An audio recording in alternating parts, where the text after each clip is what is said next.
Hey, this is Rogan Josh, a dish from the Kashmir Valley in India where whole spices and lamb are cooked in hot oil before being topped with a heavily spiced yogurt mixture and slow braised until tender. This is also the fourth and final dish of the Braising series, where I'm trying 4 different dishes from around the world that I've never made before. And for each dish in this series, we're keeping track of 2 things. First is the braising framework, where I'll break down the cut used, the braising liquid, the key aromatics, and the form factor. And secondly, I'm keeping track of home cooking metrics like the number of ingredients, the active time, the braising time, and I'm gonna give my final personal flavor ranking in a taste test at the end so we can compare and contrast throughout the series. So to start, let's break down the braising framework and learn the key to making Rogan Josh, and then I'll meet you back here for the taste test. So most commonly, Rogan Josh is made with bone-in mutton pieces. And if you've ever wondered what is the difference between mutton and lamb, well, according to the USDA, lamb is meat from a sheep that is less than 1 year old, and mutton is from a sheep that is older than 1 year old. And most people say that mutton is more gamey, and it also kind of has tougher meat fibers as well, which is what makes it ideal for braising until it's soft. Now, in the US, there is basically no mutton actually sold, which is why today I'm using some lamb stew meat that I found, but any cut from the shoulder, leg, or shank are all gonna work well. So next up is the braising liquid, and again, this one is very different from the others in the series. So the base here is primarily yogurt that is first mixed with a bunch of spices, then gets topped up with a bit of water before letting it slow cook. And that yogurt is going to do a lot of work here. It adds body, a little richness, and some acidity, as well as carrying those spices throughout the dish. And this is where I think it's really interesting to compare all the braising liquids side by side throughout this series, because the liquid is the defining characteristic of this technique. So in episode 1, beer and beef stock was the main driver. In episode 2, it was soy sauces, cooking wine, and water. In episode 3, it was the relatively neutral tomatoes and a bit of water or stock. And now for this one, we're basically working with yogurt and water. All use the same technique, but have different liquid foundations. Now, as you can probably guess, with something this simple, lamb, yogurt, and water, where Rogan Josh really comes alive is the aromatics. So there are a lot of different spices in this dish. However, they usually fall into 2 main categories: whole spices and powdered spices. So the whole spices get tempered in oil at the beginning with the lamb, and then the powdered spices are mixed into the curd first before being added to the spot. And to give you a sense of scale, one recipe that I looked at from your food lab uses about 8 whole spices and 8 powdered spices, so 16 in total. Another version uses 4 whole spices, 6 powdered spices, and also has a few things like chili paste and onion paste. So safe to say, there are quite a few spices in this dish. However, if this is feeling a bit overwhelming, I do have another option for you. Now, I do need to mention, don't feel like you have to go out and get all these spices just to make this dish. If you do go to an Indian grocery store, they'll likely have something like this Rogan Josh masala spice mix, which you could use instead, and is likely gonna get you something very tasty as well. Now, outside of just the spices, there is one more key feature that we need to talk about when it comes to the Rogan Josh spices, and that is the color.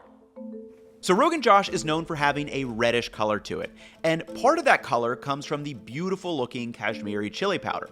But traditionally, the bigger contributor is Ratanjat, which is the dried root of the alkanet plant, which forms a natural red dye that is added to the dish. Now, I was not able to find this at the Indian grocery store that I went to, so I'm going to cheat a bit and darken the color with just a couple of drops of natural red food dye.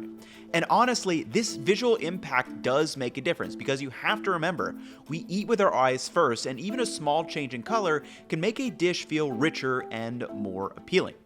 And finally, we have the form factor, and this one is very straightforward. It's typically served with some plain basmati rice, or maybe some roti that can be used to scoop up those big chunks of the lamb and the richly spiced braising liquid. So now that we kind of understand the core framework and ingredients behind this, let's actually cook it and get to our taste test. Okay, so as you can see in front of me on the cutting board, there are quite a few spices that go into this, just like we learned in that framework section. However, outside of that, this is gonna be very simple. All I need to do is kind of get my whole spices out of the jar. I need to take the lamb out of the packaging because it's already cut up stew meat. And then I'm going to make that spiced curd mixture for the braise. And then I'll meet you back at the stove. So let's cook.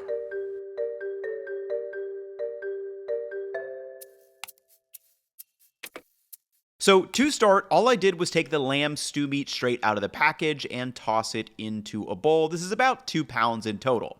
Then I pulled out the whole spices that I'm using for tempering. So that's 2 bay leaves, a small stick of cinnamon, a couple little pieces of mace, which, fun fact, is actually the outer husk of nutmeg, then 2 black cardamom pods that I lightly crushed, a small piece of nutmeg, and a couple of cloves. Next, I grabbed out a bowl for the yogurt mixture and added in that whole milk yogurt, and from there I started layering in the dried spices.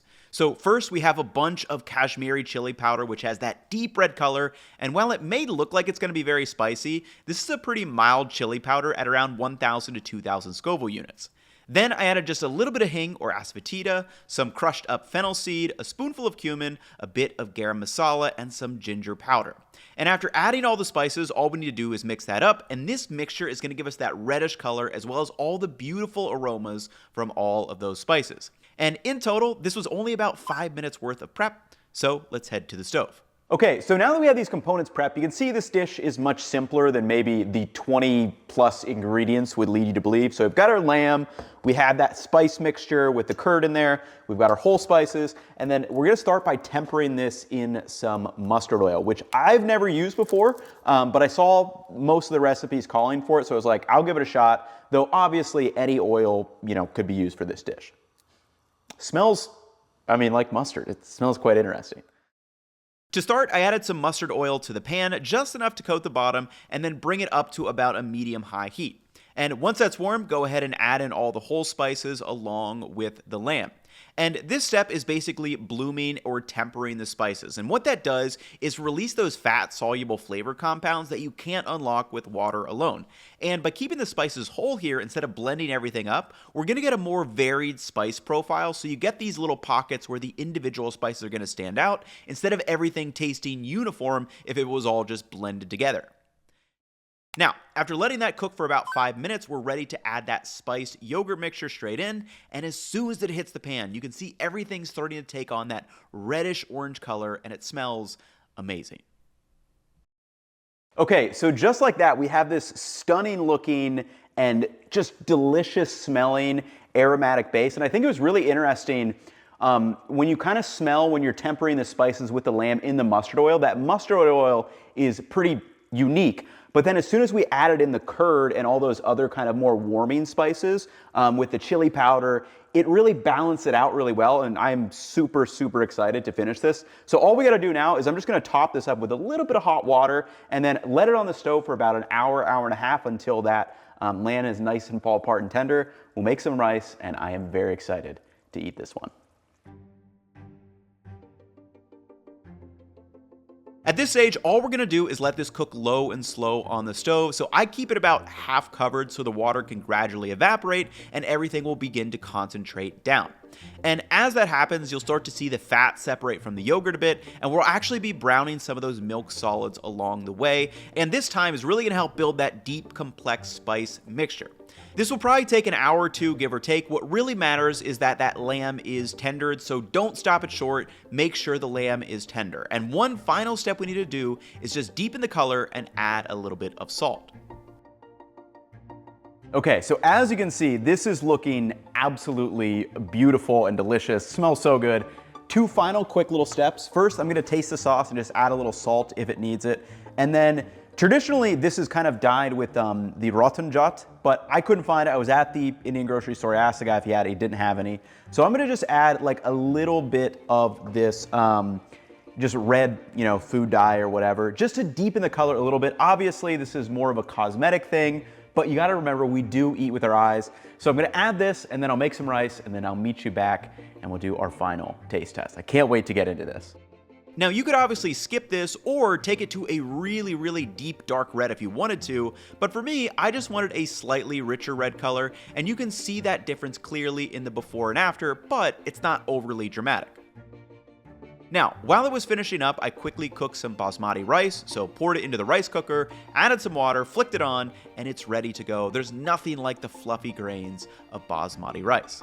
So to assemble, it's really simple. Start with a nice serving of the basmati rice on the side, then spoon over the Rogan Josh. And just look at these lamb pieces. It's incredible, rich, luxurious. I genuinely wish you could smell this with me right now. The depth, the spice, and everything just coming together. It's unbelievably good. Now, before we dive into that taste test, let's take a quick look at the cooking metrics. So prep time for this one is only about 15 minutes before it just needs to sit on the stove and braise. And ingredient-wise, there are about 17, but like I mentioned, most of these are just those whole or powdered spices, and it's simple once you kind of have them all. So finally, let's see how my version of Rogan Josh actually tastes.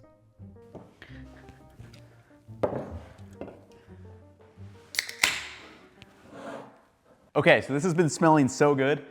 Let's dive in.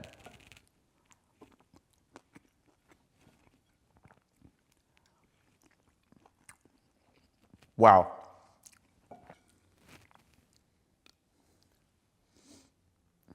Little bite with pickled onion.